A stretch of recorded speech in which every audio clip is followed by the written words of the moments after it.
Jordan, you want to unmute and start the recording? It's 9:30 a.m. and I'd like to call the Tuesday, September 10th, 2024 regular meeting of Athabasca County Council to order. Good morning, everyone. The first item of business is the approval of the agenda.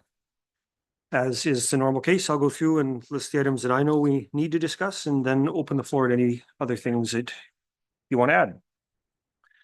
Items that must be discussed are 4.2, delegation. 5.1, I'd like to add 6.1, 7.6, 8.2, 9. I'd like, we'll come back to that. And then all of item 12. I'd like to add item 9.1. Administration has asked us if we would consider adding 9.1 regarding the Atmore Hall. So unless there's objection to that, put that on. And we'd like to delete items number 4.1 and 7.8 regarding the delegation for Mr. DeHollock, who is unable to attend. I would open the floor to other items. Councillor Chamsnick. 7.2 and 8.1A. 7.2 and 8.1A. Okay. Councillor Holland. Thank you. 7.3. 7.5. Please. And we mentioned 7.6, correct? Yes. Okay. Thank you. Others? Councillor Minns. 7.5. Oh, it's already on there. It's already on. Oh, wait. Okay, so going through from the top, we have number 2, obviously, 4. So we're going to delete 4.1. We're going to talk about 4.2, 5.1, 6.1, 7.2, 7.3, 7.5, 7.6, 8. Delete 7.8, 8.1A, 8.2. We'd like to propose to add 9.1, the Atmore Community Hall. And 12.1, 12.2, and 12.3. And I think just because it looks like we're going to have some time, I'll add 10.1V, Greater North. Councillor Wallach, did you want to move the agenda? Councillor Wallach has made a motion to move the agenda as amended and to approve the items per the recommended motions for the items not selected for discussion. Is there any further discussion, additions, or changes? Seeing none on the question of the adoption of that motion, all those in favor? And opposed, the count is 7-0. The motion is adopted. All right, check bar.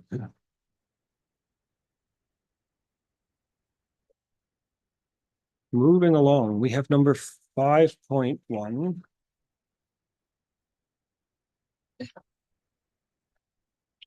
I added 5.1 to the agenda to see if there was another motion that would come from the floor of council, because I think the question that came from me was, what are we doing with this information that's cost us nearly $7,000 to gather?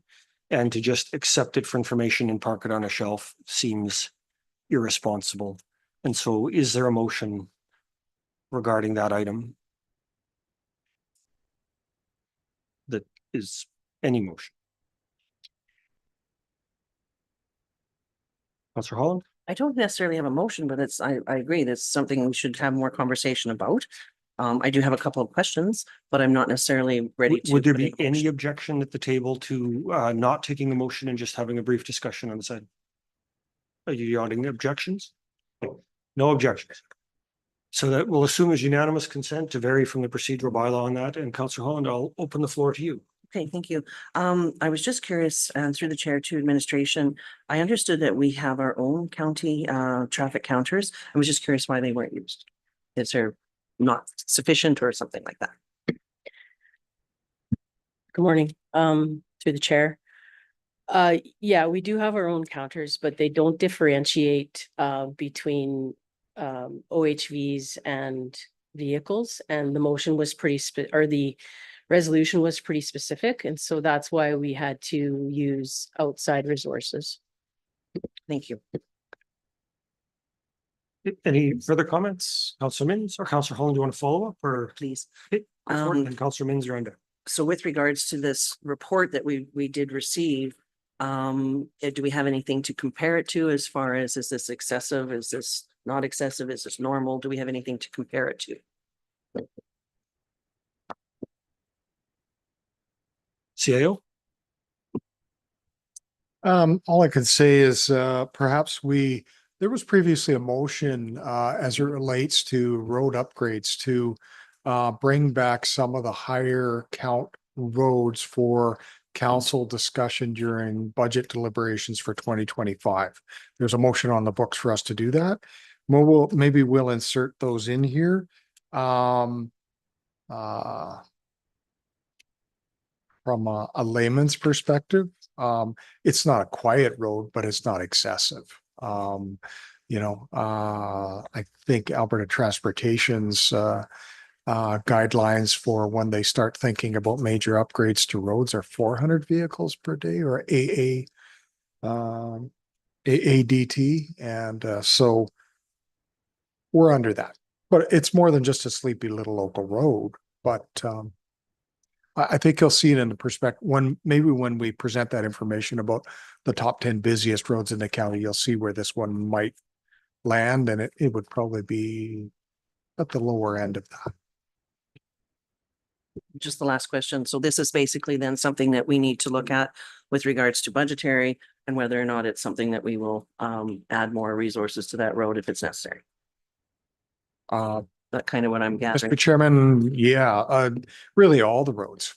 I mean, yeah, this is nothing remarkable about this one. All the roads need to be categorized and prioritized. Let's put it that way. Thank you very much. Councillor Mins. You had your hand Yeah. up. If you still want the floor, it's yours. Yeah, a few of the questions that I had were answered. It was, I guess with such a extravagant, collection of data and that, how are we going to actually compare this to other roadways that all of a sudden we use our county counters on there and maybe it's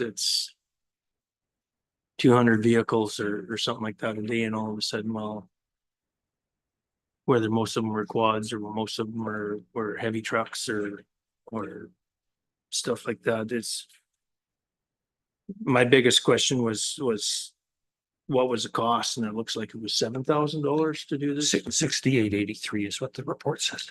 It was, Mr. Chairman.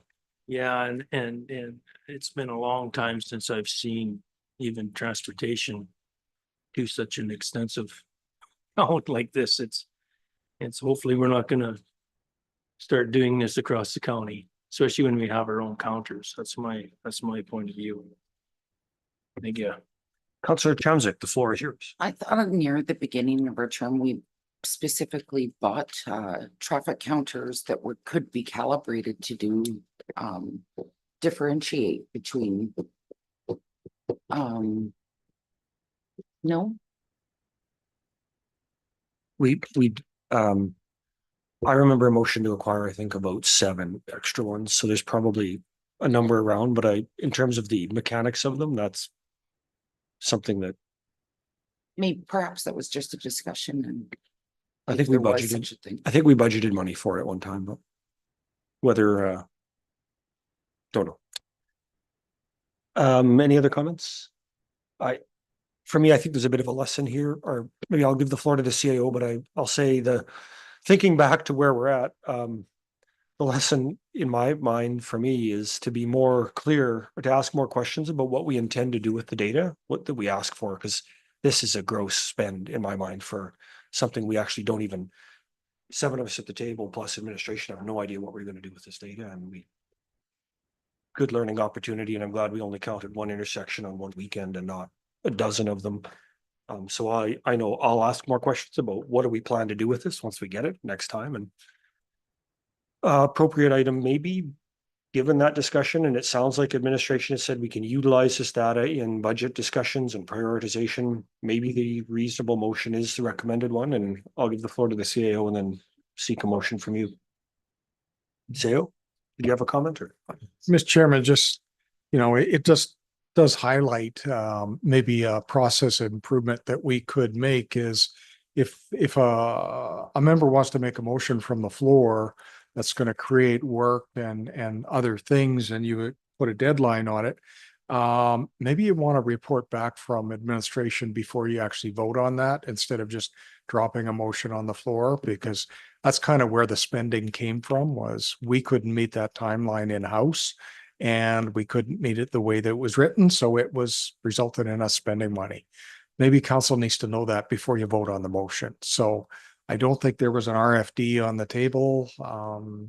We didn't get a chance to give you any information, and it's good information, but if we included a whole bunch of intersections in a study or roads, probably would have brought the per road amount down an awful lot. So just for future info, Mr. Chair. This came up in a discussion around a land use classification change that has since gone to public hearing and then had second and third readings passed. So it wasn't useful in that decision, certainly, because that one's made.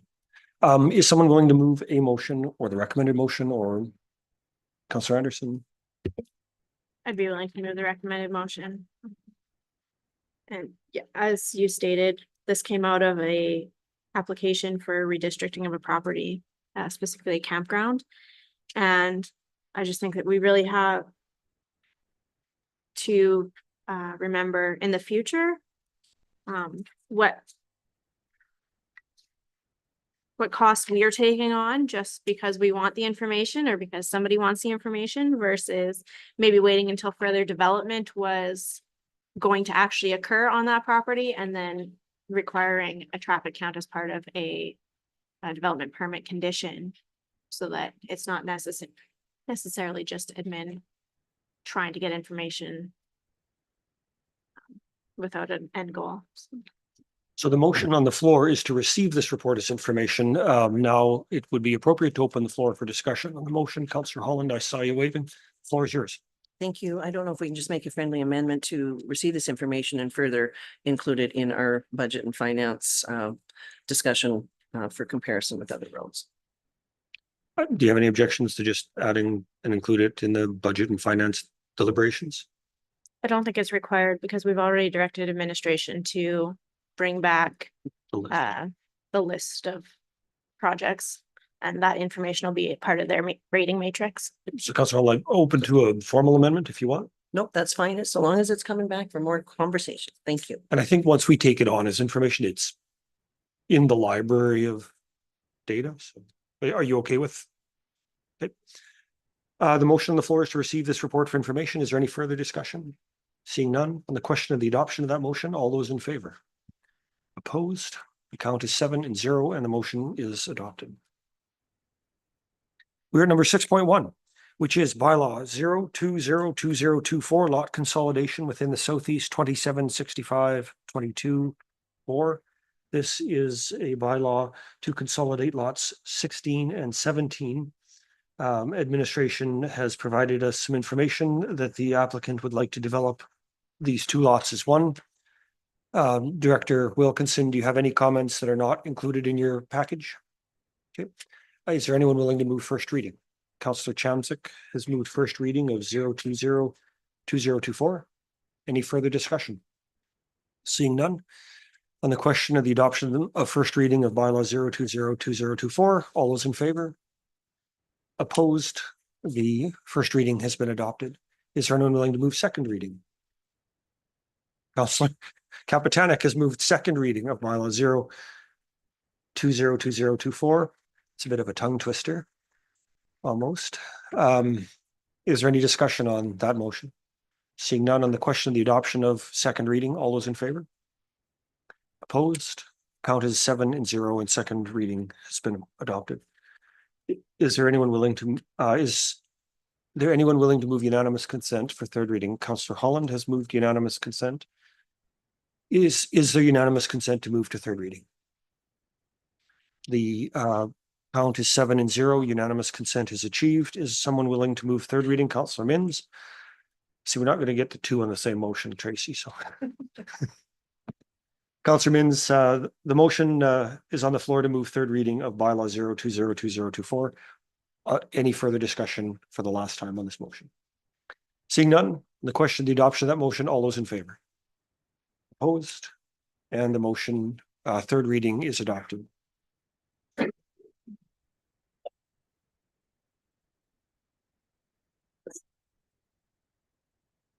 We are moving on to item number 7.2. Councillor Chamzik, you added this to the agenda and would like to speak to it. Yes, please. The chair of the board has asked that I refer this to next meeting, please.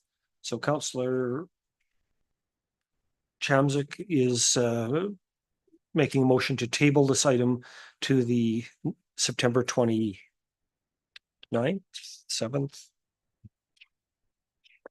Let's just pick a few dates and. Sorry, I should know the dates of the meetings, but it's September 26th. So the motion is to table this item to the September 26th County Council meeting. Tabling motions are non-debatable, therefore we'll go right to the question. All those in favor? Opposed? Count is 7-0, and that item is tabled to the next meeting.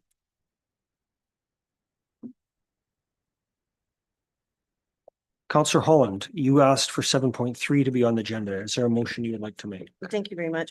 I just have a couple questions. I'm not prepared to put through the recommended motion as it sits right now. Do you have a So- motion or? Not right now. I just have a few questions before I can make that decision. Okay, so let's start with a motion and then we can amend it. Councillor Anderson. I move the recommended motion. Okay, so Councillor Anderson has moved that council approves the Athabasca District Ag Society's funding request of 500 for the harvest dinner of 2024. Do you want to have any comments to open it? Okay, Councillor Holland, you had your hand up. You're on deck. Thank you very much. I was just curious through the chair to Councillor Wallach, being that this is your application. I'm sorry, Questions need to go to administration. Councillor Wallach didn't, can't do that. I don't see that this is Councillor Wallach's application. This is from the Maybe. Athabascan District Ag Society. Okay, sorry, I'm just seeing the president chair there. So I guess more than anything, what I'm looking at here on page 99 is already a projected surplus. And then it mentions at the bottom, as it was the last, same as the last request, any surplus will be spent on upgrades to the riding arena. Does the riding arena, through the chair to administration, that type of funding, is it covered under the grant request, like the eligibility for that grant?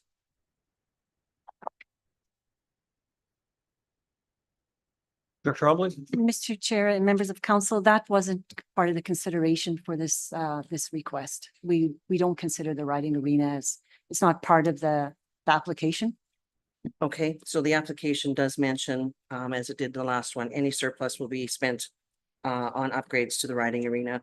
And being that this particular application is already showing a surplus, I find it very difficult to fund further taxpayer dollars into something that showing a surplus and may not be eligible for this particular grant. So I'm sorry, as much as I appreciate the agricultural societies and everything that they do, we also have to be fiscally responsible with taxpayers' dollars. And without that information, I'm unable to go forward. Other comments? I hear some rumblings from Councillor Capitan. Councillor Anderson, you do get final word. Councillor Mims or Chamzik, Wallach? Councillor Kapitanek? Yeah, I think what is being brought to attention is that if there is a surplus from any fundraisers or any donations that come in throughout the year, that's where that money's going for. And that's pretty common with service organizations that I'm familiar with. If we are fundraising, for example, and I'll just use Rotary as our sponsors are well aware, for the Don't Meth With Us program, and we actually make more money than we need to buy t-shirts and stuff, we always let them know what the excess money will go to. And in our case, it's the library, the Dolly Parton Library. But the idea is that you're not we're not fundraising, or I'm reading this as they're not fundraising for the riding arena. They're just saying, if we make more money than we anticipate, this is where your money will go. And that's standard. And I think that the public are comfortable with knowing that their money is going to something that's still being utilized by the community, for the community, and it's not a private endeavor.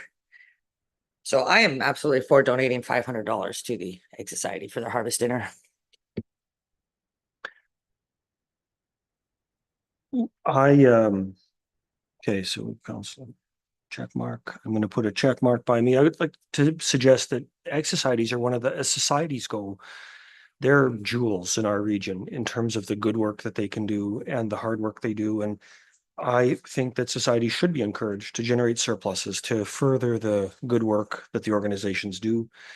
In the case of the Athabasca and District Ag Society in particular, they do not get the support from the county that every other ag society within our perimeter gets, because their dirt is located inside the municipality of the town of Athabasca. So they're ineligible for a lot of the other funding that we would just, as a matter of course, routinely provide to the others, like the assistance with electricity and home grants.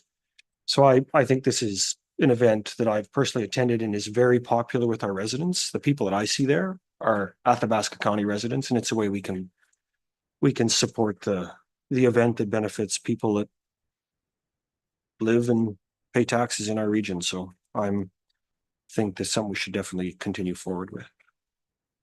Further comments? The people who haven't spoken, Councillor Mins or Chamzik? Councillor Mins, floor is yours.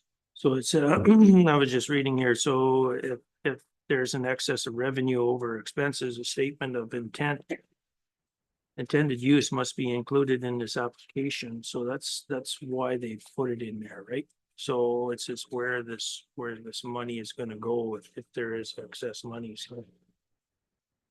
so I don't know. I don't know what. Like if it would have been intended to go into just a bank account, would. I don't know if that would change anything. I don't know. It's they're asking where the money should possibly gonna go. So I don't know if there's a stepping stone there or not. I have no idea. That's the only thing I've noticed on reading that. Okay. So I guess my question would be is what would change this? If they didn't put anything there, then it wouldn't be put through, right? Because the application isn't completed. So they have to put something. So I don't know if there's something in there that they put that go to a barbecue or something like that, or something like that. Like Party for the exec. is it gonna change anything? Like if they put something different in there, I don't know if I'm coming across right or not, but What I think you're saying is like, they did what we asked them to do by telling us, if your event makes money, what do you do with the surplus? right. And if there's something different that they do, can we say no to it? I don't know.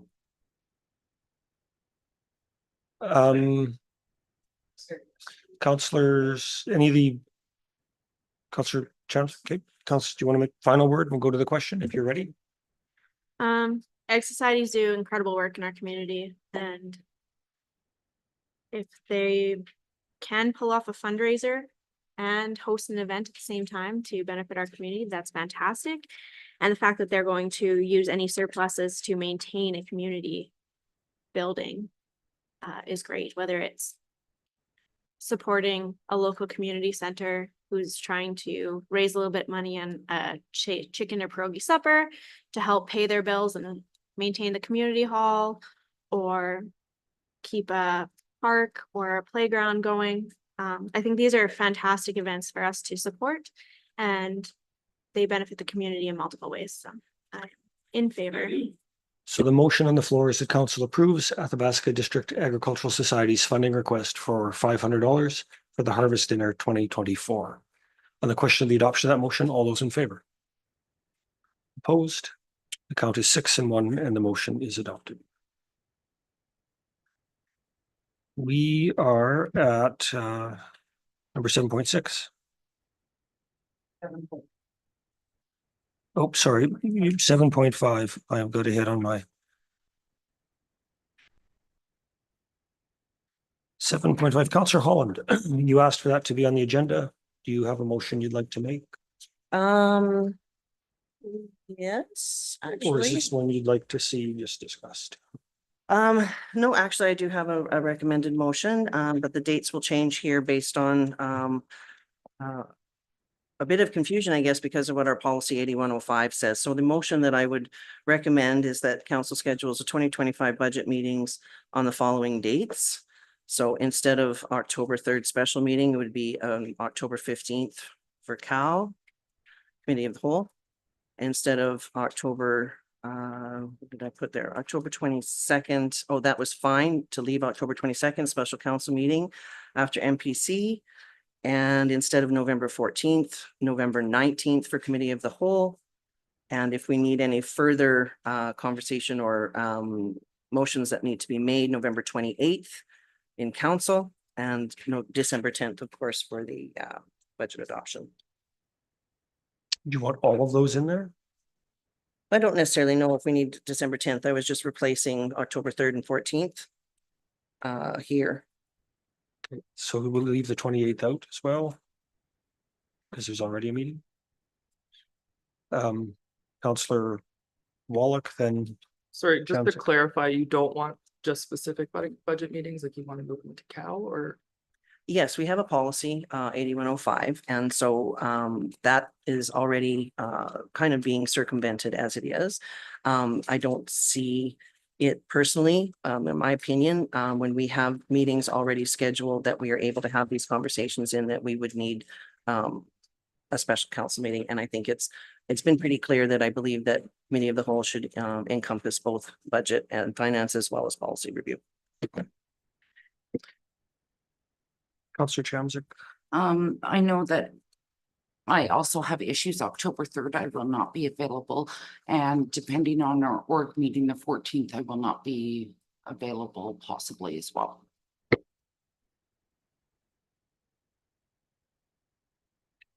Counselor Kaputanek. I would like to just direct a question through the chair to administration, because it was administration who proposed these dates to my knowledge. And just because I think that they were fine as is, but what their questions are and concerns and what works in your schedule. That's, I think, what I want to hear. CAO. Yeah, Mr. Chairman, we have no concerns with the changes to the dates. I guess the hope of having special dates just for budget is so that we don't just tack budget on to the end of an otherwise busy agenda, and we don't spend the time on it that probably we should be spending on budget discussion, but we can work with whatever works for council. Sometimes it's better off if it's the only thing on the agenda, but those dates work for us also, Mr. Chairman. I'm not available November 19th, if that matters.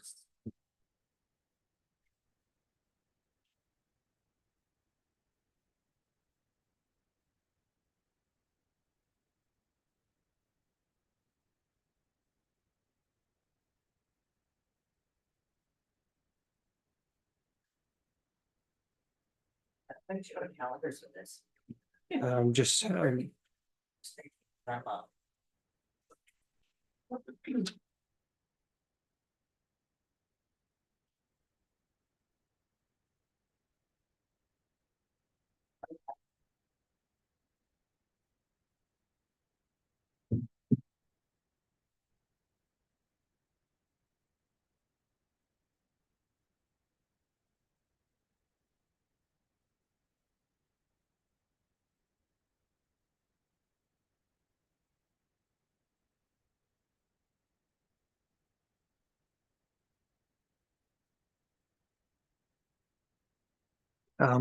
Counselor Wallach.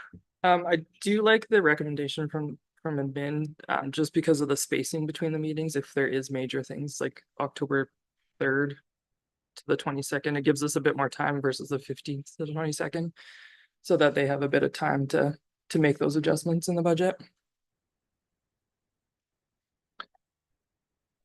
So we have a motion from Councillor Holland that is on the floor. I'll repeat it and then we can sort of discuss it more formally. And if we don't like the dates, we can change them or defeat it and go to the recommended motion, I think. So the motion that Councillor Holland, please give me the correction if I don't read it the way you had envisioned it. That council schedules the 2025 budget meetings on the following dates: October 15th, October 22nd, and November 19th. Okay, that's the motion. Is there, I'm going to open the floor for discussion. Any further discussion? Sorry, Councillor Anderson. Thank you. I think our October committee of the whole meeting, just from what we've already asked administration to bring forward for that meeting, will probably be quite lengthy as it is, and not able to accommodate a in-depth discussion on the budget at that meeting. Without rearranging everything that we've already told them we wanted brought to that meeting, so. And I don't want budget discussions to end up being hurried or not be able to look at it in depth, especially those first couple looks, you know, when we're really trying to sort through all of it. I just don't think we would be doing justice to the process. If I do. Councillor Chams. The issue that I definitely am seeing here too, we also have two members that were not aware of any of their dates as well. I know with the written motion from administration, I'm unavailable potentially for two of those dates, one for sure. I mean, and we can't make everything, and I mean, that information will be more than shared, and I'm sure we'll have time to question and have time with it. Is there any way that potentially this is something that we could look at even via email with respect to our two missing colleagues? I think, I mean, in terms of attending meetings, everybody knows when the meetings are. And the work of council should not stop because council members aren't present. It's our job to make decisions and move on. And so I'm not sure. I would have a bias against them. You still have the floor. Further comments?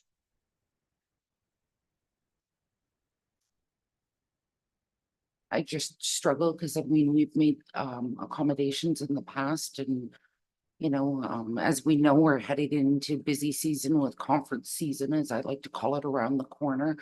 And you know, the uptick with a lot of our quarterly committee listings, so on and so forth, that we just try to make this as fair as possible for all of us. Councillor Walk. Do you have any alternate dates for budget meeting? I think most of the ones that Councillor Holland did suggest could works for me. But I mean, other than just a couple of dates, like the week of the 3rd, I'm definitely gone, but if you spend them out on me, I can probably work with it.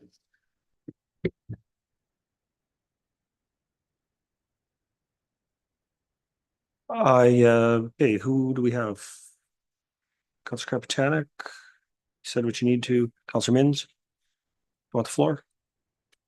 Yeah, I totally agree with administration wanting to set some days apart for the budget meetings, just due to the fact that it is a long drawn out process. And I think we need to actually dabble into the budget a little bit more than we have been. There's going to be some big questions coming up. Big one for me is going to be road construction. What are we doing? No way. I know it shocks the heck out of everybody, but But and that's a huge concern on my end. And I think there's more of that budget that we need to actually understand a little bit better on where money's going and stuff like that. So I'm okay with doing the changing the dates and everything, because tapping it into the committee of the whole, I know by the time we end up in the afternoon, it's like, okay, everybody wants to get out of here. And there's some counselor updates to go a little long. And that, so putting them all onto the committee of the whole, I don't think will work, but I'm just wondering why special council meetings, why not, where did the budget and finance committee go? That was one question I had. It's why special council and why not budget and finance? That's in the answer to that question is in the administrative package.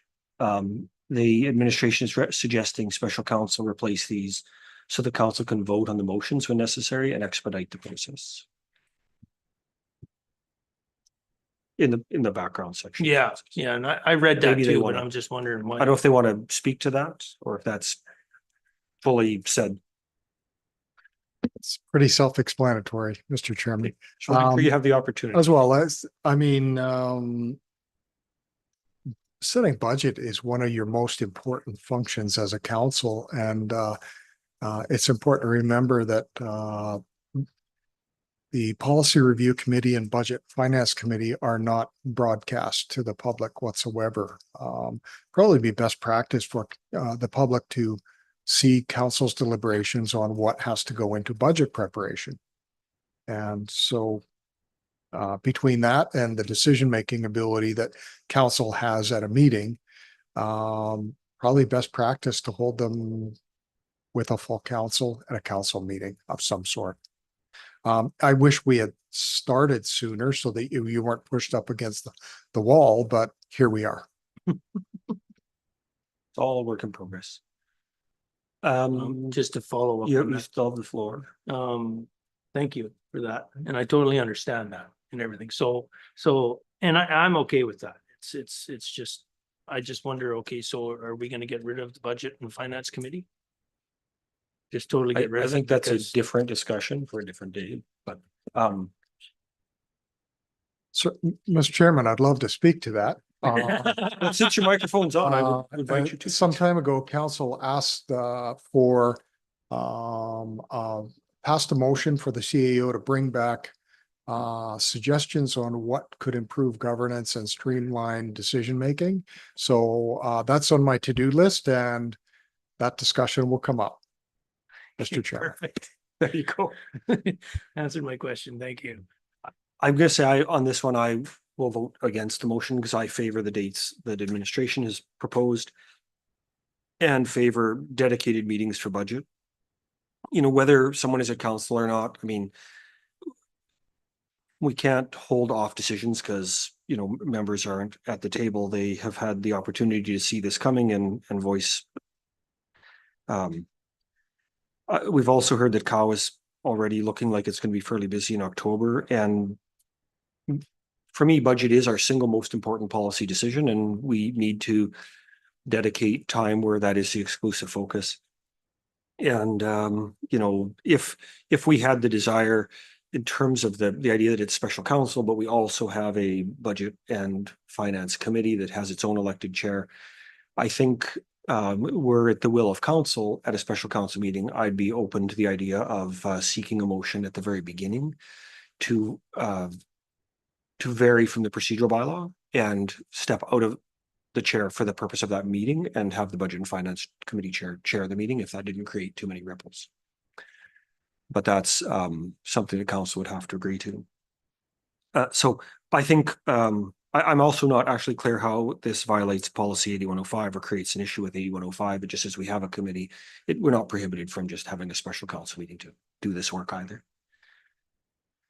Everybody's been around once, I think, except Counselor Kapitanek. Do we need to go twice or can I give Counselor Holland the floor? Do you want to speak? And then we'll give Counselor Holland the floor.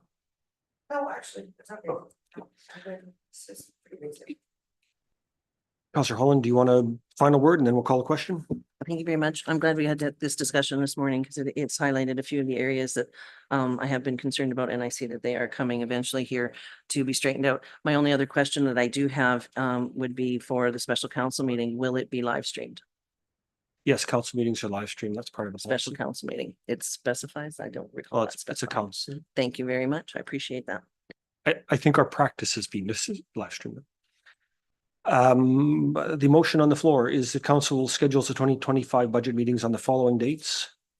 October 15th in conjunction with COW, October 22nd, and November 19th in conjunction with COW. All those in favor? Opposed? The count is 2 and 5. The motion fails. Councillor Kapitanek has made the recommended motion that council schedule the 2025 budget deliberations on the following dates: October 3rd, October 22nd, and November 14th. Is there any further discussion on that? Councillor Mins. Could we put an amendment in there to say that, to look at those dates at the next county council meeting, maybe when everybody's here, to make sure that it works with them, or? Do you think that could just happen naturally at calendars like we would typically do? I guess we can, as long as. Because once they're in the calendar, our amendments, if you want to make it, I'll run it through. But normally when something hits the calendar, then we get to calendar section and we talk about them and say, man, can we shift this here or there? And like Okay. MBC or any of Yeah. those other ones. Okay. So if you'd like an amendment, I can. No, as long as we're up to being able to change the date, so we could have all the council there, but we'll see how it works. Further discussion? Okay. Don't see any hands shooting up on the question of the adoption of the motion that council schedules 2025 budget meetings on October 3rd, October 22nd, and November 14th. All those in favor? Opposed? The count is 5 and 2, and the motion is adopted.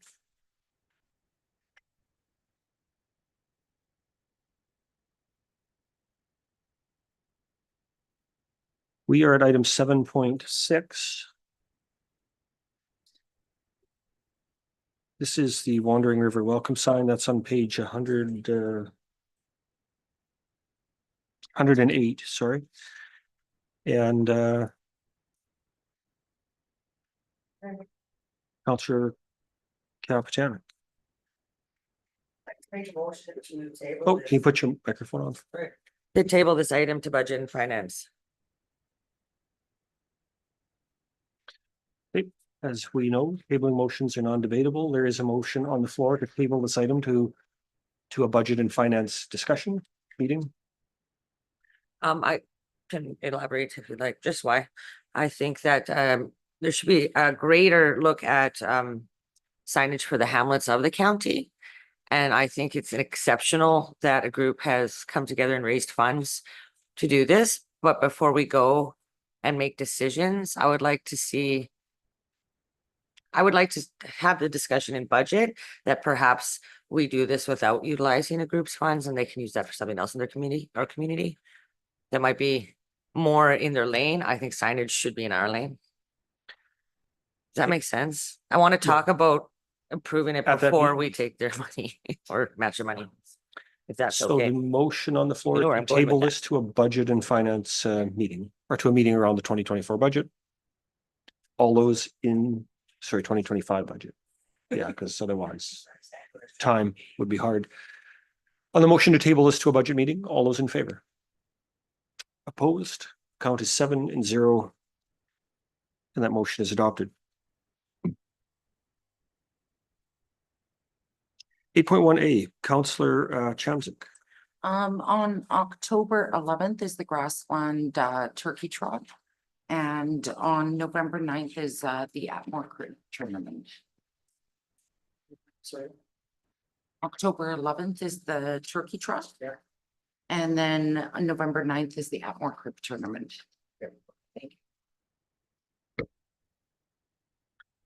Any other items to add to the community events calendars? Seeing Councillor Anderson, your hand is up. The calendar includes on October tenth, the Boyle Thanksgiving Market, starting at noon, and I believe that starts at 3 p.m. That's October 10th, the Boyle Thanksgiving Market starting at 3 p.m.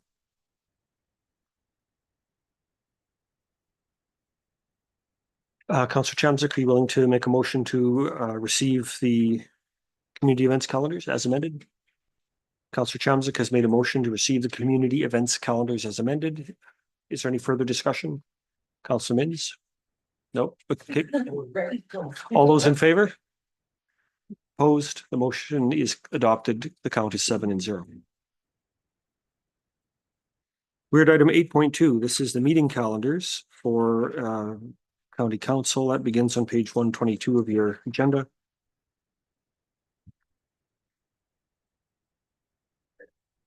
Yeah, let's start. We'll just work our way around the circle. Councillor Kapitanek.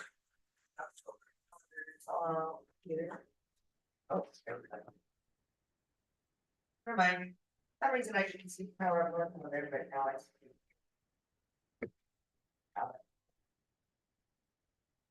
Don't have a council meeting. I thought I was gonna have. I think you're looking at the wrong calendar. This item 8.2 on page 123.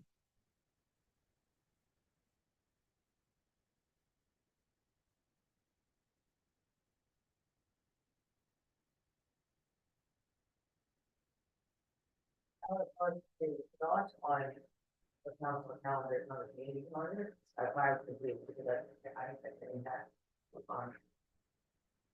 Yeah. So that needs to go onto the council calendar. Okay, add Power Up North to the color. So there is a council meeting on the same day as Power North. That's why I wanted.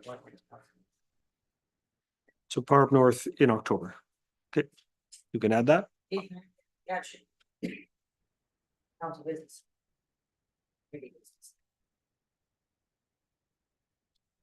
Councillor Anderson. Have we confirmed the date for tri-council? I think we thought October 17th administration. That's correct, It's Mr. Chairman. just still sitting as tentative on our calendar, so I want to make sure. It's confirmed. And you'll surprise us with the location later? Yes, we shall. Perfect. The surprises are good. No.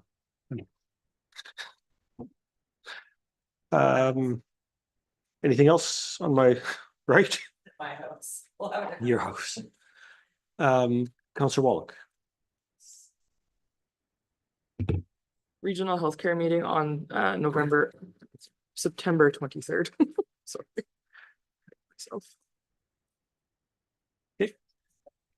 That's it. Councillor Chamzak, the floor is yours. September 19th, Town Library. October 10th at 1 p.m. FCSS. October 15th, Boyle Library. October 17th, Town Library.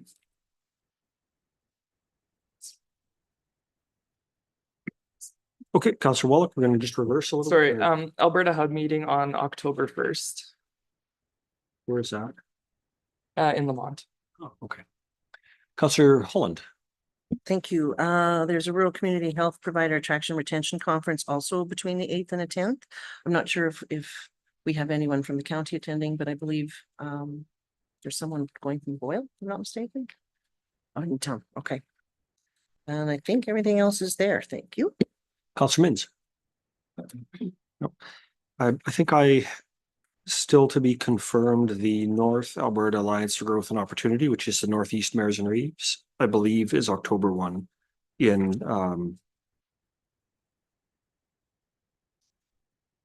Lamont. NAAGO. But that's a tentative date you're looking at. Okay, calendars. Someone willing to move them as Councillor Mins would like to move the calendars as amended? Is there any further discussion? Seeing none, on the question of the adoption of the motion to accept the calendars as amended, all those in favor? Opposed, the count is 7-0 and the motion is adopted. Let's take a 10-minute break because our delegation will be here. Yeah, so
Good going here.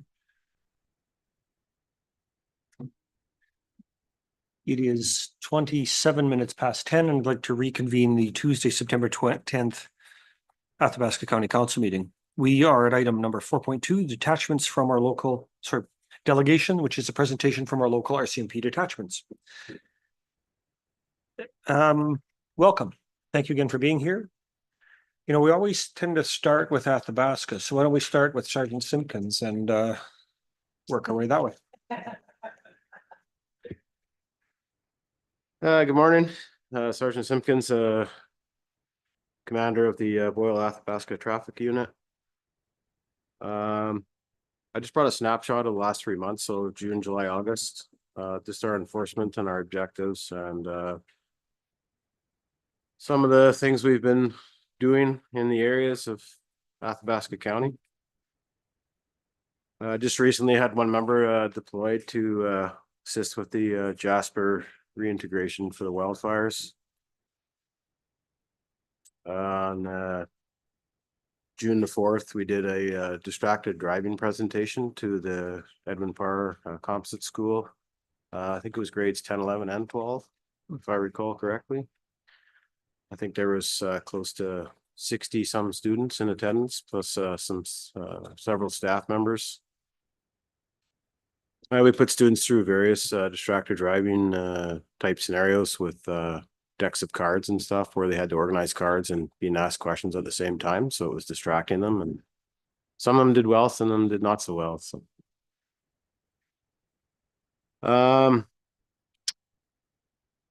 yeah, just recently in the last few weeks, we've assisted both detachments with several I don't know if they're high profile files, but some significant files.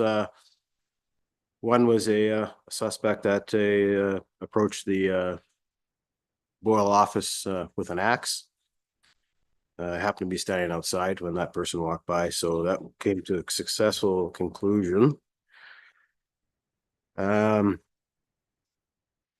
same day, we assisted with a search warrant on suspect that was suspected of some voyeurism. One of them incidents happened in the Athabasca area, and it was confirmed that he was in the area, I think, the day before, because by luck I conducted a traffic stop, and it was the guy, and Edmonton police had been looking for him and was attempting to conduct a search warrant the following day. So it just firmed up that he was in the area, and it was just a fluke on my part. We assisted the Boyle detachment in the retrieval of a stolen Super B load of lumber. Was valued in excess of $400,000, truck, trailer, and load. And that was in the Athabasca County area. Just recently in Athabasca, I think last Tuesday, we assisted with a stolen vehicle that was from Cold Lake or Slave Lake down to West Lock and then back up into this area. I believe 2 people were arrested on that. Just recently, one of my fellas picked up an impaired driver on a swather on the highway. So common misconception out there, but it's a conveyance. So if you're on the roadway, you will be charged with impaired driving criminal. And that's the charge will be forwarded to Crown on that. First day of school, August 29th. I was the only one working, so I worked in the Boyle school zone. Top speed in the morning was 77 kilometers an hour in the 30-kilometer-an-hour zone. And the next one down was 66 kilometers. So 2 people were in excess of double the speed limit in the school zone on day 1.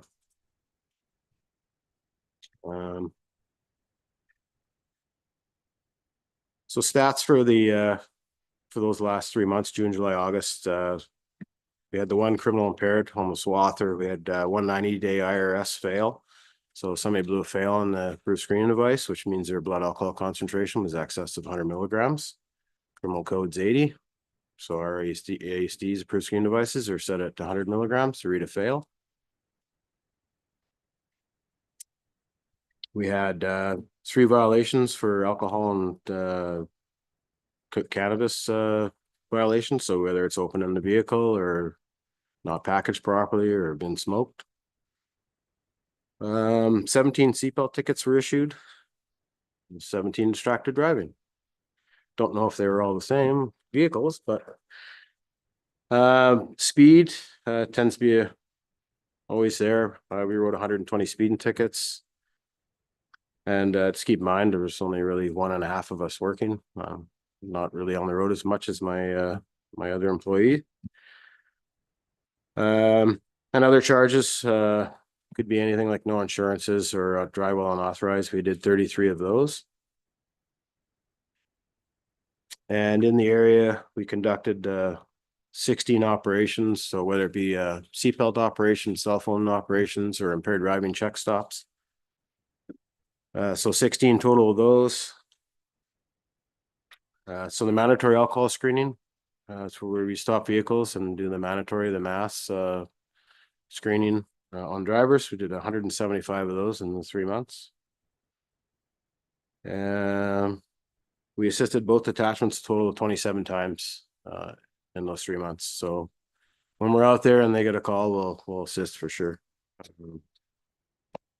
And we were nice 7 times and wrote 7 warnings. And I think that's about all I have.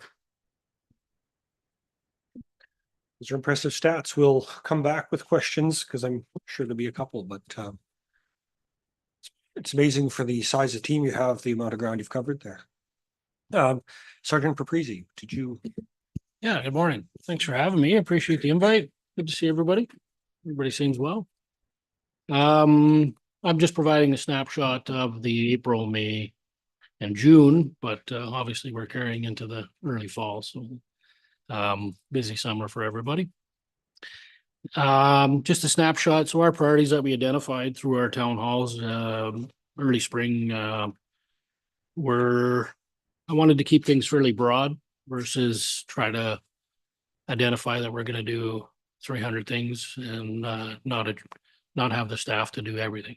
So my big focus for the year that we identified was traffic safety as a priority, as well as community relations and just being out there high visibility with the public. So the snapshot of what we did for April, May, June in the traffic safety area is we continued traffic enforcement efforts and visibility throughout the Boyle jurisdiction. We did JFOs whenever we could.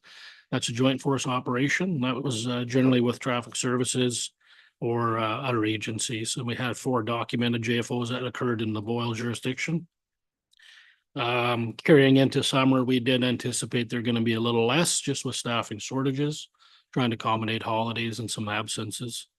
Going into the summer, we were short 2 positions out of 6, just with transfers. They're easy to transfer people out, but it seems like it's a little harder process to get timely transfers back in just to fill the gap. So we're still struggling with that. We still maintain good engagement with our partner agencies. Everybody gets along well. They're finding the same issues as we do when it comes to staffing levels and retention. I did try to bolster some of the enforcement efforts, more of education through some of the media releases. So I've been doing what I can to keep Cole and his staff busy with at least some public education tips for the general public.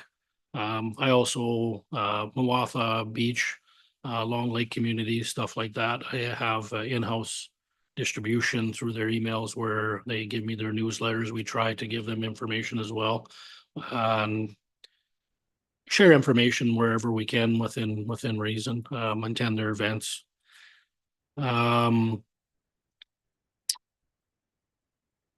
May 8th, we did have a couple individuals that we picked up on a traffic stop where they had firearms and known as prolific offenders. We did a press release on that back in May just to appreciate the public because that was called in from the public. And we rely so heavily with our big jurisdiction is people calling us with concerns for us to check out. And sometimes those are good tips. So in the visibility realm, we doing what we can to be out there wherever we get the invites. So in the first quarter, we did 9 appearances in the community, and that was school and summer village communities for their barbecues.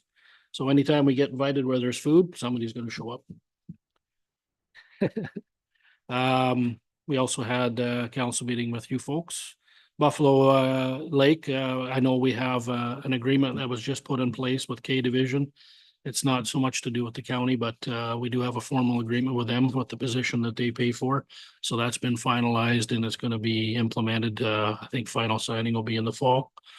And that'll be about a 3-year agreement, I think. So that's quite a lengthy process, but it's positive for the area because that gives us more staffing in this area to rely on for those amount of years as well. As far as feedback from the public, no major issues. I'm not getting any from our partner agencies that are working with my staff as well. Everybody seems to be getting along and there doesn't seem to be any issues that I need to address. So that's good. Everybody's playing nice. As far as stats, I just did a snapshot. I'm not going to go into a bunch of reiteration. You have the reports as well, but I did pull from April to June, and what I like to see is go through and exactly see what our office is facing. So we had about 700 calls for service. It sounds like a lot, but when you start breaking it down, you look at some of those calls are not requiring police attendance. So I just tried a snapshot of what we were doing specific to property crime and persons crimes. So from April, May, and June, we were seeing a decrease both person and property crimes. As you can tell from Lee's presentation going into summer, we were a little busier, but that'll be in the next quarter presentation. So heading into the spring, summer, we were looking at a decrease in those areas. And I try to attribute what causes those are without knowing 100%, but my educated guess would be we have a lot of our known offenders in jail. Some of the court just finished up in the last couple of months as well, and we know that we've getting some of our violent ones that were attributed to a lot of our violent crimes. We're getting some lengthy sentences, so that's good to see. And I can honestly say probably for the next 2 to 3 years, we won't be dealing with some of those individuals, which doesn't sound like much, but today's day and age with pre-custody time and the way that they formulate the jail sentences, a couple of years or better is good. Most of the property crime from what I can take from our snapshot of those months, it is occurring in a lot of the rural areas, and I can't say we can be everywhere, but that's where we rely on a lot of the reporting. So a lot of the rural incidents that we do have is reporting after the fact. And if it's not, 5 or 6 incidents specifically happening in a certain area, it's tough for us to take from those other areas and have officers only focus on one area. But it's still a good gauge of where those incidents are happening. So some of the problems that we did have, Grassline trailer sales got hit. I can honestly say that there were some issues there regarding alarm stuff like that, but no fault of the owners. It's just the way it happened. We did place some charges, and we do have an individual as of the last couple of weeks that was finally picked up on and in custody on those charges. So we begin to hold those people responsible. It might take some time for us to catch up to them. I can honestly say that we don't give up though. We don't get paid to stop looking for people that are committing these crimes. And they are from the area. This particular individual that was picked up was not from the Boyle area. That was a person that was picked up in the city. So I'm not going to attribute all our problems to people that reside in our area, because some of our offenders are trying to make changes. So I'm not going to peg the blame on everybody that everybody thinks. We have a provincial matters. What I'm looking in that area is some of our enforcement efforts. So I try to see what our members are doing on the highway for enforcement statistics. We're lacking a little bit going into summer, but I attribute that to the staff that I'm transferring out are my senior members, and I'm being replaced by members with zero experience. So a lot of those for the first 6 months, they're coming to us for training straight out of the chute of depot, and they're paired up with another individual. And we have a lot of policies in place where they have to meet benchmarks before they can graduate to be on their own and be a full-fledged Mountie. They are hired, but when they come, they're on training program requirements. So, and I can't just give them a set of keys and let them go have fun. We have to make sure that they're doing what they need to do. So our enforcement numbers may be down because we're essentially tagging members up with each other, and a lot of their time is educating their own recruit versus being out there trying to catch all the bad guys. However, I guess my only goal with these newbies is to educate them as quickly as we can on who our problem people are and where our problem areas are, so that they can hit the ground running and know that, you know, their efforts, once they get on their own vehicle, they need to be in certain areas, or they need to be watching a certain property. Know where the fishing spots are, so to speak. Collisions, I had a look at those. No concerns for me. They're about the same levels. A lot of them revolve around animal strikes, but I did notice in the spring and early summer that there was a lot of grass mowing on the ditches. And that really did increase visibility. So I'm attributing that some of our collisions are being prevented 100% by just having that widened visibility on the roadways. Persons crimes, I have no concerns with that. A lot of those were people that know somebody, so assaults or any weapons offenses are disputes between people that are acquainted with each other. We don't have people coming to the area victimizing on the streets is kind of what I compare to. So I'm not looking at an individual that might be released to the community that's going to be causing problems for us. It's a lot of private incidents that don't usually draw much media attention, and we don't talk about a lot of the personal issues that are going on between individuals. So some fraud related incidents. A lot of those we're trying to curb a lot of that with some public education, and that is your online or phone solicitors that are ripping off people, stuff that we can't really prevent other than try to get some education out to people to maybe hold off, report to us, try to get some more information before they see their money disappear out of a bank account. Uttering threats, again, mainly around people that know each other. Property crime, I broke that down so everybody knows exactly what we were looking at. So for example, we had some stolen vehicles and property recovered.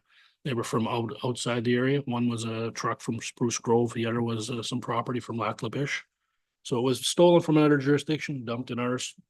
We're trying to reunite people with their property and do what we can to collect some evidence on those individuals that might have been throwing the bag out in our backyard. Some mischief related issues, those are broken down to basically vandalism. There's not really a vandalism, it's called mischief. So mischief would be interfering or damaging people's property. And there's a snapshot in there. Again, a lot of that is rural. So somebody might break a car window in a hotel parking lot. We're attributing that, yeah, it's a broken window, but that signifies that that individual probably was either stealing something from the vehicle that was visible, or they were trying to steal that vehicle. And we expect that if that was the case, the bear is going to come back, so to speak, if they're looking at trying to steal another vehicle. So I try to look at some of those problems where we might be trying to increase patrols in that area to avert vehicle thefts or something more drastic from just a broken window. Break and enters, we had two other property, and meaning by other property, it's not a house or a residence or a garage. It was a remote power site that we had looked at. And the other one was a grassland shop. So those are reported after the fact. We aren't notified of that until somebody actually comes within a time frame and tells us, hey, I noticed that something was wrong here. We come check it out and we're already behind the 8 ball. So it's a little frustrating, but it's still good for us to report and at least get up there and assess what we do have. We did have 4 break-in enter residences. 3 were in Buffalo Lake and 1 was a Wandering River hotel room. Again, we're doing what we can to catch up after the fact. Some thefts we had. Some were, I can see in-house, maybe employee related. There was a rural energy site ×2 where copper wire was trying to be stolen or stolen. Cell phone, a wallet was stolen, some lotto tickets at a convenience store. A rural acreage had a water pump stolen. There's parking lots. Fuel stolen from a parking lot in the Boyle area, as well as somebody even reported that their coffee got stolen. So Must have been good coffee. Power from the rural residents was also being reported by utility companies being rerouted and stolen. So we're looking at a variety of theft issues. Long Lake Campground, landlord tenant. Tenant cleaned out the landlord's place, stuff like that. So stolen vehicles I broke down to, we had one in Buffalo Lake, a stolen trafficker in Buffalo Lake, holiday trailer in El Scott area, and a boat trailer combo with Crow Lake area, as well as one quad in the Caslan area. So you can see those are quite widespread and can't be there all the time. So a lot of the time we're trying to work with owners to work with their insurance companies and try to get recovery. And a lot of the cases, the property's gone for several days before you notice. We're doing we can to monitor its recovery, whether it's another agency recovering it in a different jurisdiction. If they do, then we're working with them to see what physical evidence they have, and then try to get some surveillance or maybe places these people stopped, if we can gauge on what path they took to get where they had taken the stolen property to. Breach of the peace, those are disturbance related. We had about 47, so that's where we're called to basically be the referee between people. Various issues, whether it's arguments or things, road rage incidents. Provincial acts, I didn't get into every provincial act that we have, but you can get a snapshot on the provincial acts. So that's anything from the Mental Health Act, assisting the fire department, you know, if they have a fire, they'll call us for a bit of scene security, helping them out with traffic control. Bylaw related matters, we don't specifically deal with all the bylaws, but we do what we can to not pawn a bunch of work off on the county. So if we have bylaw related issues, we'll look at what the complaint is. We'll try to get some information, and if we can, we'll pass it off onto the peace officers and work with their office. And we find that if we can give them some information versus just pawn work off on them by saying, hey, this guy had a bylaw issue, call him. We try to get some information first and engage it for them, so it saves them some legwork as well. Trespassing on property incidents, people report to us that somebody might have been on their property with trail cameras or they noticed on surveillance. We don't consider that potentially a crime other than the Trespass Act. So if you go on somebody's property, whether it be a field or a residential acreage, under the provincial legislation, there's the Trespass Act, and you could be facing a fine. It's up to you to determine to us, if we catch you, why you were there. And if you say, I was just walking through, well, we don't believe you, but here's your ticket. So we can still write them a ticket. It's about a $600 fine. Abandoned vehicles, we get a lot of those calls, especially on the highway. We do check them out to make sure that the owner is aware where the vehicle is, and then find the circumstances. And it's not just stolen vehicles, or somebody's not having medical distress and maybe passed out in the vehicle. So a lot of those abandoned vehicles, we still will check out to make sure that everything's up and that they're safe for the other road users. Road rage incident I seen. I say people got tempers when it comes to driving.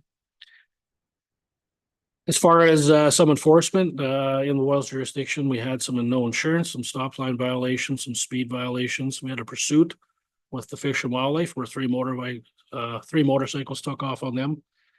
They just tried probably doing a traffic stop with 3 regular motorcycles, and there's just no respect. Red and blues come on, keep going, and their policy, I imagine, would be the same as ours, where the risk to try and chase down a motorcycle is futile, and we're not going to hurt them or any other road users. So we were just made aware of the incident. Some seatbelt violations, cell phone violations, some of those fractions are being written. A couple impaired driving investigations and ATV complaints, I think weren't too bad for us, but I believe those months we were pretty restrictive on ATV use due to the fire issues. Some suspicious persons vehicle property reports. This is what I like to see. We had 42 reports.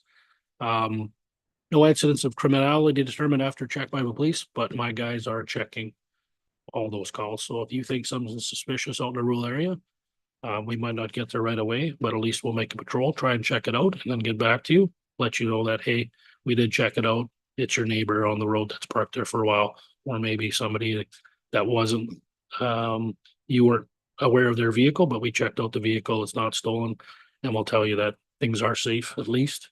So I like to have those because sometimes in the incidents where we do get alerted to some people with firearms, or maybe they're coming from other jurisdiction with stolen property, we can intercept these people. Motor vehicle collisions, the only thing that we had two fatals. One was an ATV involving an adult male on a side-by-side in the Water River area. It was very unfortunate, but that was reported. And then we also had a collision of Highway 63 with a small car involving a large tractor. That was north on 63. 8 collisions involving non-life threatening injury. So that still is people having to be treated at the hospital or further treatment from the scene. So we still had some people having some injuries. And then 65 collisions involving property damage over 5,000. So whether it's deer, moose, people still have to have the police involved, and there's reporting requirements for the province. So that takes up a lot of our time as well. My staff right now, during the April, May, June, I was down to, like I said, 2 vacancies. And now heading into the fall, I only have 1 constable vacancy, which is good. But like I said, over the last 3-4 months, I went from 4 years service members down to 2+, and 3 recruits. So we got newbies getting trained by 2-year+ members, which is good, but it puts a lot of stress on those members that are obtaining a couple years service because they're still trying to learn a lot of the ropes too. So I work with Lee here, especially in Boyle, to try and bolster up some of our presence in the community for school zones and trying to get back into schools for the fall.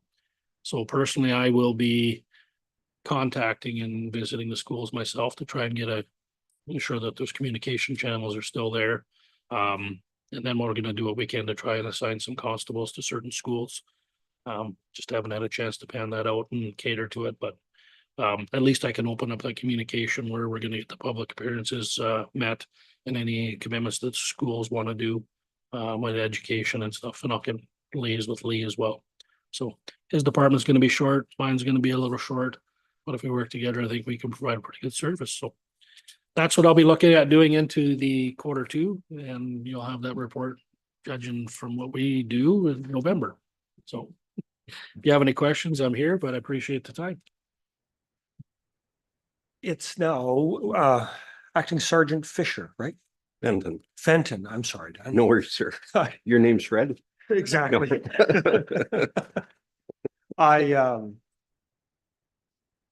I skipped the welcome introductions part that I always write on my agenda because we see Sergeant Simpkins and Paprizi so often, but I would like to apologize to you for not taking a second to introduce the team and the people that are at the table today, who I think you've met a little bit, but we have our CAO, Mr. Bob Beck, Recording Secretary, Ms. Blair, Communications Coordinator, Mr. Schenkelberg, Councillor Minns, Councillor Holland, Councillor Chamzik, Councillor Wallach, Councillor Anderson, and Councillor Kapitanek. Missing today are Councillors Gerlich and Cromwell. And again, I'm sorry that we normally would do that, but floor is yours. No worries. Thank you, sir. Councillors, glad to be here. Where to start? So I guess I'll start by throwing Mark under the bus because Mark's not here. He said to me before coming, he said, they just want to know if the police are doing their job that they were hired to do. So I'm going to tell you, yes, we are. Okay, see you later. So to break down our priorities, number 1 is break and enter, and number 2 is habitual offender management. If we go back over the stats from last year to this year during the same time, our break and enter to businesses is relatively on par, meaning that I think we've gone up 2 from last year within the same time period. However, with residences, we've gone down 5. So we're catching the residences more than we are the businesses. The good news is that our offender management initiatives are catching those that are responsible for these crimes. The one gentleman that left our area that was an habitual offender, they caught him in Winnipeg, Manitoba. He is now facing 395 days of jail time over there, and that doesn't include what he's wanted back here for. However, based on that, our stats should start going down because he was predominantly one of the main parties, and maybe it was our harassment. No, that's not the right way to say that. Our initiatives to go after these types of individuals that was privy to allowing us to get him out of town, and Winnipeg caught him. Also on our offender management, we had of the 3 that were prolific offenders, 2 are now in jail. The one being in Manitoba and the other one that we just arrested here a couple weeks ago. They have been responsible for, I would say, more than 80% of the crime that's been occurring in this area. And it's been relatively quiet in that respect since they've been in jail. So it doesn't take a rocket scientist to figure out who's doing the crime. And if we can keep them there, that would be great. With respect to that, on the offender management side, we have been diligently working with the Crown prosecutor in order to keep these individuals in jail longer, find out what we're not doing and do it so that we're working hand in hand with the Crown in order to best utilize our skills and their skills to keep these guys in jail. We had one prolific offender that was released. I don't have to tell you the story. I'm sure you've heard them all. After speaking with Crown and Crown going to bat for us, it was the Crown that is associated primarily with bail hearings. Now we have, and I'll explain that, we have predominantly 2 Crowns that we deal with. It's the Chief Crown that's in Fort Saskatchewan, and then we have what's known as a bail hearing Crown.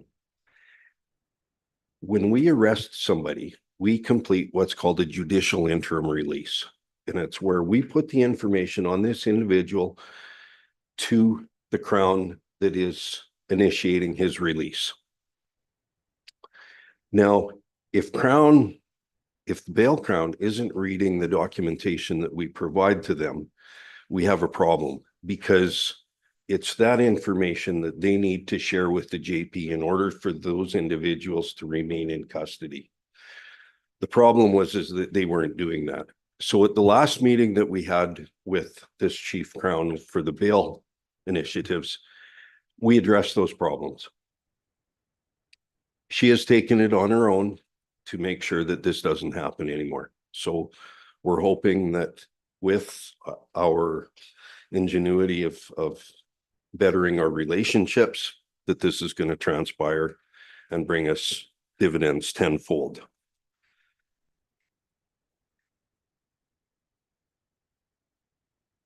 My friends talked about everything that they do in their initiatives through the course of their daily duties. I won't get into that too much with ours, with stats. We do a lot. What I would like to speak to you about is a couple things that have happened just recently. And one of them has been thefts of copper. And I know you hear the stories about this all over the place. What is happening now is the oil field sites are starting to use aluminum. It's not as conductive as copper, but they can get by using more with less, for lack of a better way to put it. What's happening though is that our criminals are still stealing the wire, thinking that it is copper. There's no value in stealing aluminum. So they have suggested to us that they are going to start putting signage on the wire to show them that if they want copper wire, they're going to hang a spool over here. Or not copper, aluminum. They're going to hang a spool there to save them some work of stealing the aluminum wire that's running in the troughs. I don't know how else to explain that any clearer, that we're working with individuals that promote our job security. Something that happened yesterday, we had some buffalo on the loose. You've seen that on social media through the weekend. They were captured last night. One was shot and the other was roped and brought back. So everybody's good in that respect. Some of our resources were utilized with our missing person lady. We threw everything that we had at that and we can't find her. We've had the dogs, we've had thermal, we've had divers checking bodies of water. We have had psychics that we have listened to and thrown resources at in order to come to or bring it to a conclusion. We haven't been successful with that. We don't know. We're at wit's end. We got some more initiatives that we're going to try, but yeah, that's not a good indicator for us for bringing that one to a conclusion. Staffing levels. So the sergeant position was finally posted. I don't know whether Mark informed you, but we did have a sergeant coming. However, much to his own chagrin, he isn't coming anymore. So that position was taking off the lateral and put up for promotion. So by the end of this month, the posting will be closed and hopefully November-ish, we should have a body in that position. That would potentially close the ranks for our NCOs, and we're still short one body on the floor. We are continuing to book town hall meetings. We found those to be extremely successful. People, the last one we held at Grossmont Hall, I think we had 50 some people out. And ironically, the only problems that we had there were counselors from another body. I'm just From ribbing Division you. 8 or?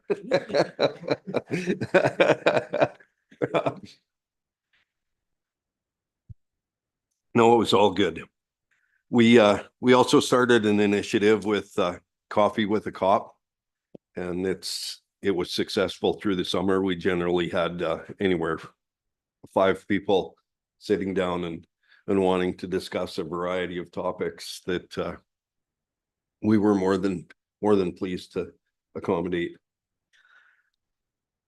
The projected forecast with a few of those things is the town hall meetings are going to continue. I suspect that we're going to slow down with the Coffee of the Cop through the harvest season, because we're not going to get any farmers coming in for coffee, and everybody else who's got a day job gets in trouble when they try to leave, right? Counselors? No? Subject to your questions, that's pretty much what I brought to the table. Well, thank you. I know council always has a few questions for you, but I think one of the things that I've learned and, can synthesize from all 3 presentation is that when offenders are in jail, they stop reoffending, and appreciate your work to do that. I have a couple questions, but I want to open the floor to council first, and then Councillor Holland. You always have a question. Actually, I don't have a question, other than, it's nice to hear that the mowing programs are actually working to slow down some of those wildlife strikes. That's awesome. It's very sad to hear that, you're having to now stop farming equipment, to check for impaired drivers, that, we have a Facebook message out there for everyone to be aware that harvest is happening and to watch for the equipment. But I'm thinking they weren't expecting them to be driving down the highway impaired. So that is a real concern for me, and thank you for bringing that to light. And hopefully, people will be a little more aware that's probably not a good idea to do. Other than that, thank you all again. Appreciate you more than you know, so thank you so much. Certainly, other folks, seems to be the traffic stops, and it's been reiterated time and again by you when you come, how valuable those are, and the number of times that there's high levels of success just from simple traffic stops, and we appreciate that kind of work. It especially, remember a presentation years ago, we talked about enforcement and accidents on highways, and we can set all the rules we want, but if we don't enforce them around speed, especially, they're no good. So I'm glad you're out there doing that. The question, one of the main questions I had was, what advocacy can we do to make your job better and to improve the quality of life and public safety in our region? Does it involve, more advocacy around Rural Crime Watch? Does it involve speaking to our MLA? What do you need from us? Well, thank you for your support, and it's great to have it. We, when we spoke to the town of Athabasca here a month ago, maybe a little better, it was just before Mr. Mayor was going to speak to the Premier. And Mark spoke to him regarding the problems we were having with the offender management. And if there was something that could be done at their level, and they wrote a letter to the Premier addressing those concerns. And he took with him some ammunition that Mark had provided to him, again, reiterating those concerns. I haven't spoken to him yet or heard how he made out with that meeting, but any support that we get is greatly appreciated.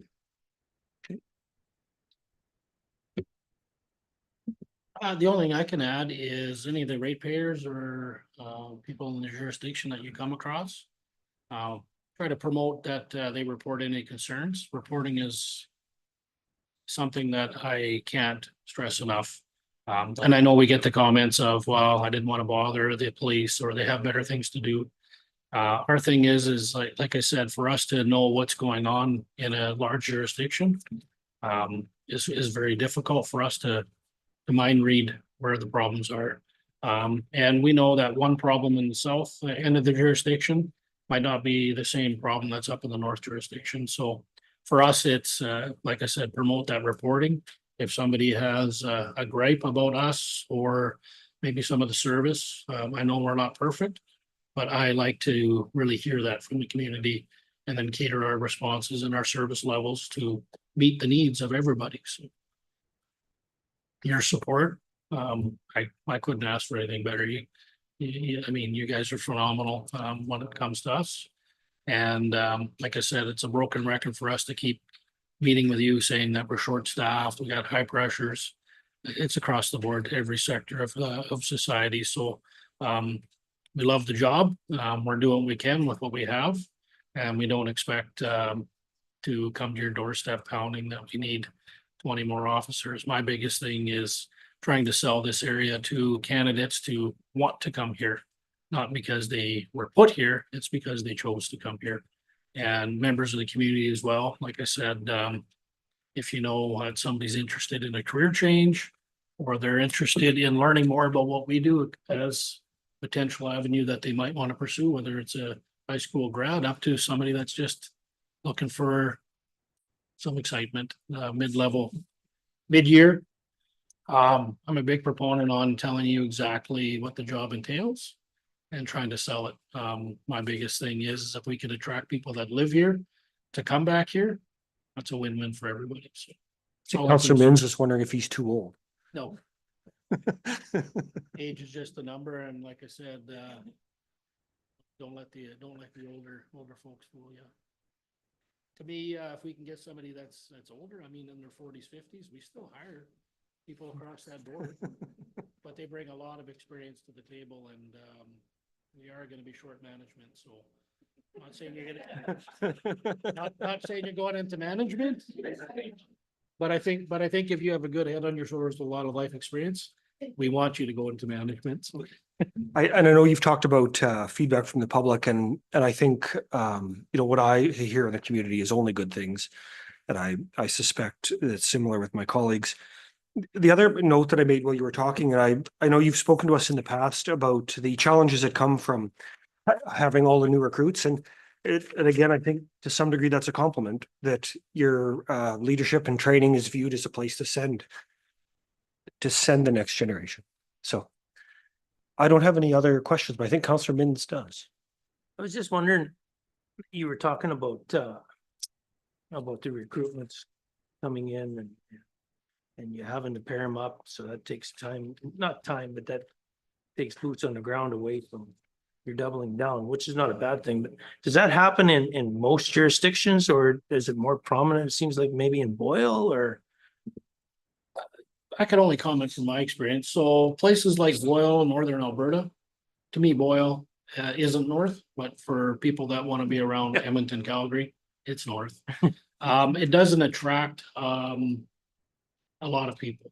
And what we see by recruits coming is you're posted here, meaning that our staffing department gives you a posting for Boyle, for example. But once your time's done in Boyle, there's not many of the recruits that do their 4 or 5 years here that want to retain and stay here. A lot of them want to go to the bigger areas for more opportunities, meaning more units. So plainclothes, dogman, SWAT teams, stuff like that. Those are more proponent to the bigger centers, and I get it. So my goal is to try and flip it where we're trying to attract that mid-year or mid career person, where they might be looking at going into management, into a supervisory level in these places, to bring a small family. I know if they're going to bring a small family up here, or if you have a small family looking to join, that's good, because we can accommodate a pretty good living for you. You're not going to get rich working from us. Benefits are good. You got stability. You do have some flexibility where you want to go. But to me, if you're bringing a small family into this area, you're going to look to grow probably a good 10 years here, especially starting your kid off in school. So if we can attract those kind of people, or the people that live here and raise their families here and stay here, we're not going to only attract, I guess, the parents, but we have a chance to try and recruit the generation of their children coming up, because they see the lifestyle. They know it's a good living. They might be excited to be a police officer as well. That also attributes to EMS, fire, nurses, doctors. If we can sell this area to those younger families and not just the individual, that's our goal. And a lot of the recruits, unfortunately, that come, they're 21 years old by themselves, so they're only looking out for themselves, which is fine, but it's usually their career in themselves. But if I can attract them to retain here, that's what we want to do. So we're trying to sell that to them, and we have that small time frame from the recruits coming to try and sell the place to them, to say, hey, there might not be quite the opportunities here that you're looking for in your career, but it is a safe community to raise your kids. It's a place that everybody actually cherishes to have you. You go out in the public and you're well received. And I mean, the communities that we do police out here, hands down, there bar none compared to anybody else. You feel like you're very appreciated, and you are part of the community here. And you'll see that with a lot of our members joining hockey, coaching hockey, being out in the schools, maybe volunteering at some of the fun runs. That to me is going to sell. So I wouldn't say that the recruits coming are forced to be here. They're posted here. If they didn't ultimately want to come, I mean, they have the luxury of saying, that's not for me, I'm out. But all the smaller areas are facing that same general staffing, where we're getting younger members posted, not so much choosing to be here. So, does that answer your question? Yeah, you betcha. No, and I want to thank all of you for actually going out into the community.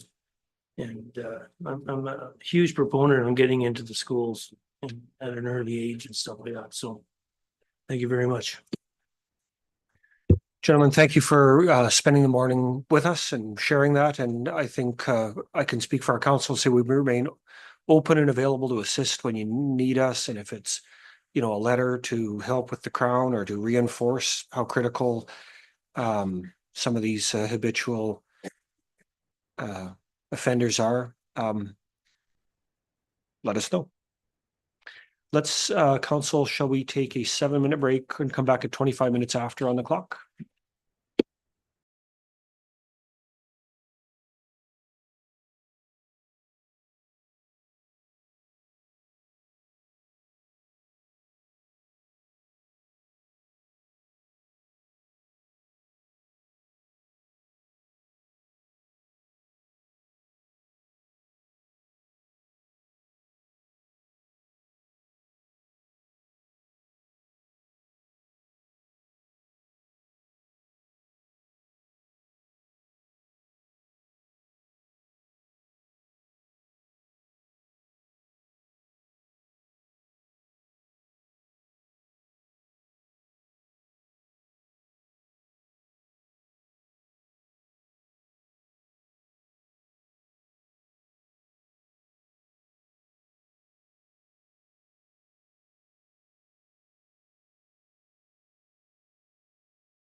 It's 25 minutes after.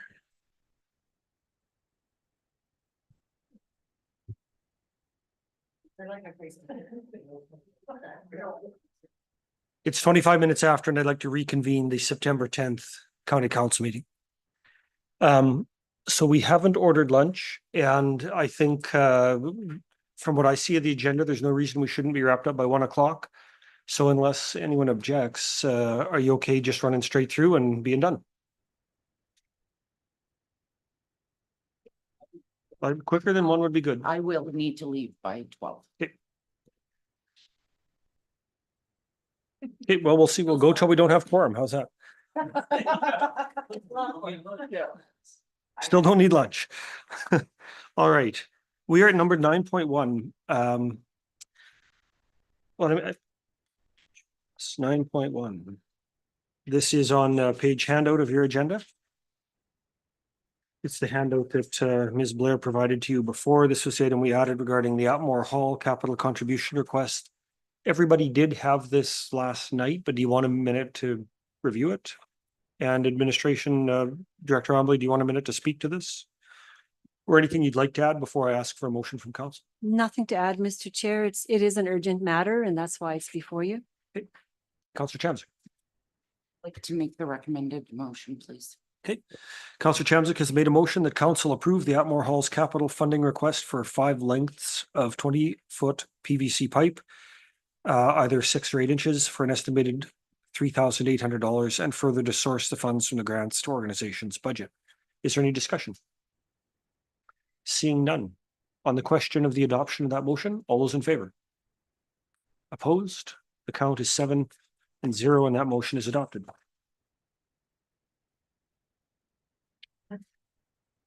Well done, Ms. Kaczmarchuk. I'll bet you thought, oh, you're going to get grilled and lots of hard questions. Thank you. We are now at number 10.1V. Greater North Foundation. I just wanted to give you a brief update. Coming up at the next meeting, the foundation has been working hard on an asset management planning to support the capital reserve planning that they're doing. And so I would expect that at a meeting in October, I'll be able to give you a little bit more details, because we have a presentation coming up to provide some of the engineering that goes behind that to support that. And in terms of the rest of organizational details, the CAO transition from the long-serving CAO, Ms. Shirley Surgener, has occurred. Wanda Parker is the CAO of the foundation now, and she's also a long-serving member of the leadership team there. That's what I wanted to share on that. It would be in order to take a motion to receive the reports.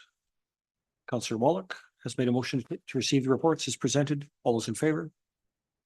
Opposed? Count is 7-0. And that's adopted. We should receive a motion to enter closed session. Councillor Minns has moved. On the question of the adoption of the motion to enter closed session, all those in favor? Opposed? Count is 7-0. And we will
All right, Councillor Wallach made a motion to leave closed session at 12:39. We've had a brief break.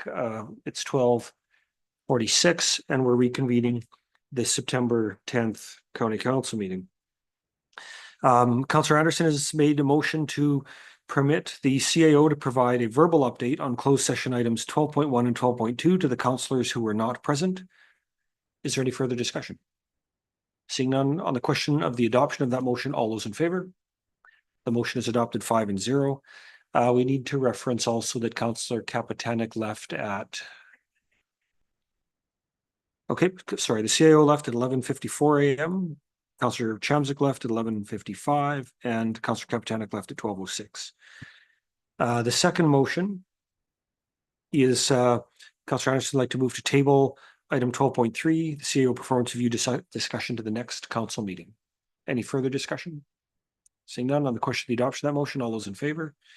Opposed? The count is 5-0 and the motion is adopted. And Leo will give you copies of that.